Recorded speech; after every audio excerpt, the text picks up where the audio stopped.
Magandang araw mga kaibigan. Bigyan natin ng reaction opinion itong Facebook Reel, video posted by Just There to Us. Interview ni Mr. Ted Filon kay Congresswoman Luistro, yung co-chairperson ng Committee on Justice.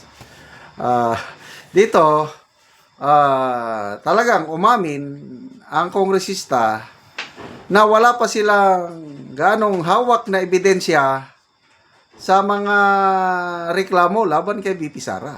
Ang galing magtanong nitong ang galing manghuli na bitag. Salamat po Mr. Ted Filon sa pagiging tunay na journalist.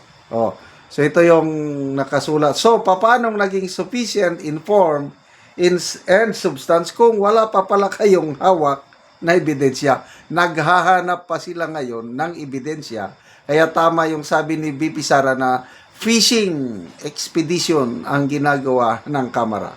Ito. Ang mga grounds po para po sa impeachment ni VP Sara, kasama yung unexplained wealth at saka daw po yung violations sa SAL-NV po ba? That is correct, Madam Ted. Okay.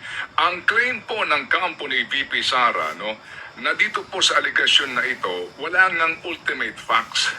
At ito nga daw po based on speculation and built on conclusion. Ano ho ang hawak ng komite based on the complaint na may nagpapatunay na totoo pong merong unexplained wealth ang BP at maging merong mga irregularidad sa kanyang SAL-N? Well, right now, Manong Ted, ang hawak lang natin ay yung naging manifestation ni Congressman Ridon, if you remember. Right now, ang hawak lang natin is laway. Ang ebidensya nila, laway ni Congressman Ridon. Nagmanifest lang siya na ito, ang laki ng itinaas. From 18 million na tumaas, naging 88 million. Ito, unexplained wealth ito, manifestation lang. Yun na, ebidensya na daw yun. Ay, nako. The two SAL-N which were shared during the determination of sufficiency in substance of the third and the fourth impeachment complaint. Nevertheless, ayon sa ating mga justice members, hindi natin pwede i-expect ang mga complainants to have with them already this bank record. Ano ba yan? Magre-reklamo ka, wala kang ebidensya? Example, punta ka sa piskalya. Ireklamo mo ako ng kung ano-ano, wala ka namang ebidensya. Anong gagawin ng piskalya sa reklamo mo? Di ibabasura. Sa kanila wala. Dineclare nila sufficient in substance. Ano ibig sabihin ng substance? May laman. So ano ang laman? Ebidensya. Paano yan?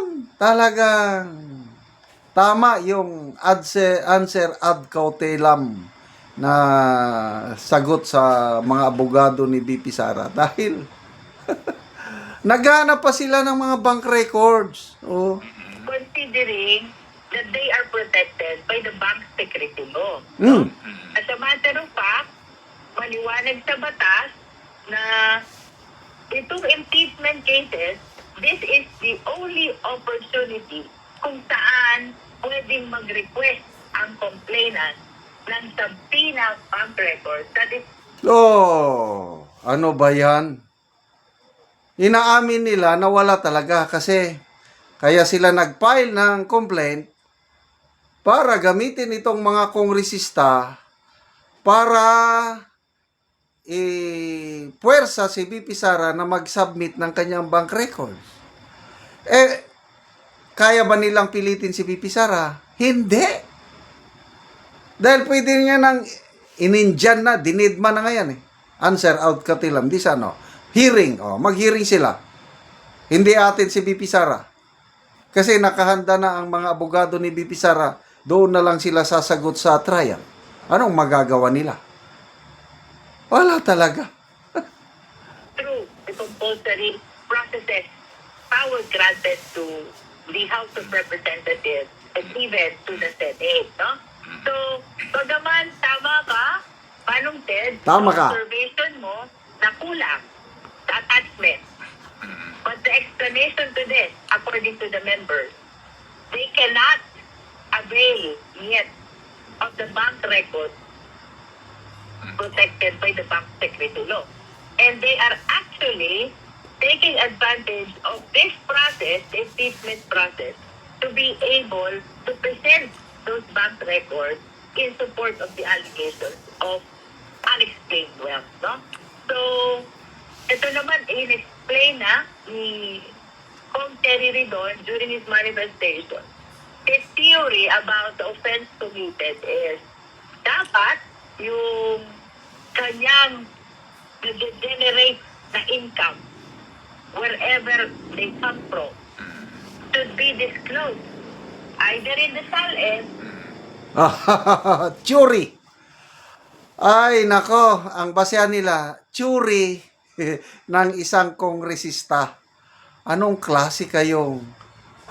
but anyway, lalo silang nahuhubaran yung kanilang ginagawa.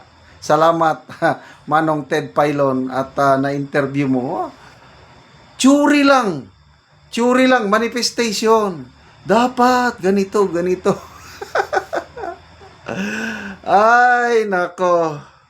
Or in the income tax return. Otherwise, kung hindi ma-disclose, his theory is that Churi. constitutes unexplained wealth. Churi.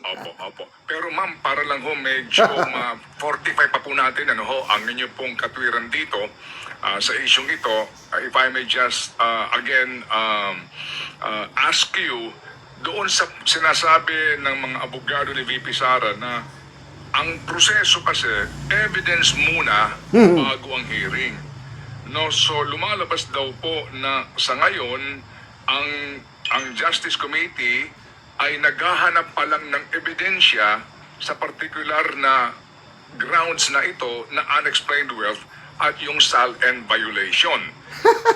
Bakit daw po kumbaga hindi man lang nagpakita ng katibayan tungkol dito at ito na agad didesisyonan na may grounds dito po sa particular na allegation na ito. Again, ma'am, please. Ala, ang galing ni Manong, hindi Manong, mas matanda ko niyan. Ang galing mo, Mr. Ted Pailon.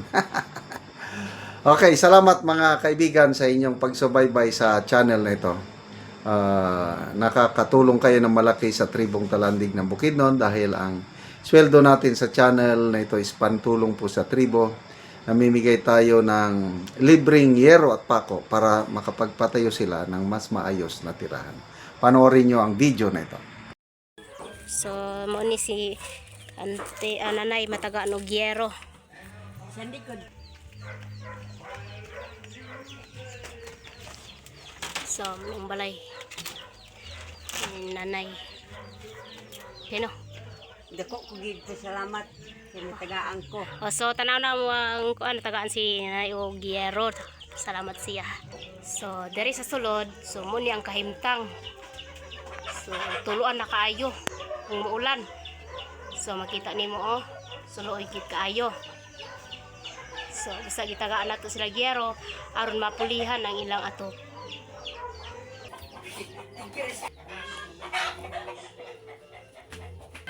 So karon na yan sa yung masulting nga tagaan ka gyero. Salamat sa Ginoo ay natagaan ko. So sa pila na ni katuig di mong balay nga nga buslot naman ang atok. Lima naman ni katuig. So aya pa mapulian og gyero. Aya pa. So unsa din yung panginabuhi anay? So mag-uuma lang mo. Mag-uuma. So pila imong edad nay? Sa 58 na. So senior na di ay kanay. Napakay ba nanay? Naa. Na kay anak? Naa. So pila ka buki mong anak nay? Isa ra. So isa ra imong anak. Ay, so si nanay na siya anak o ang ilang pangunabuhian lang, so mag-uuma lang sila, so dako kayang pasalamat nga nataga og giyero ba pulihan na gid ang ilang atop. So nay, dako gid kaya mong pasalamat nga natagaan ka atol pag gid og Christmas. Merry Christmas, nay. Merry Christmas. Salamat kayo. So dako kayong pasalamat kay makapuli na gid og giyero si nanay. Sige nay, salamat pod.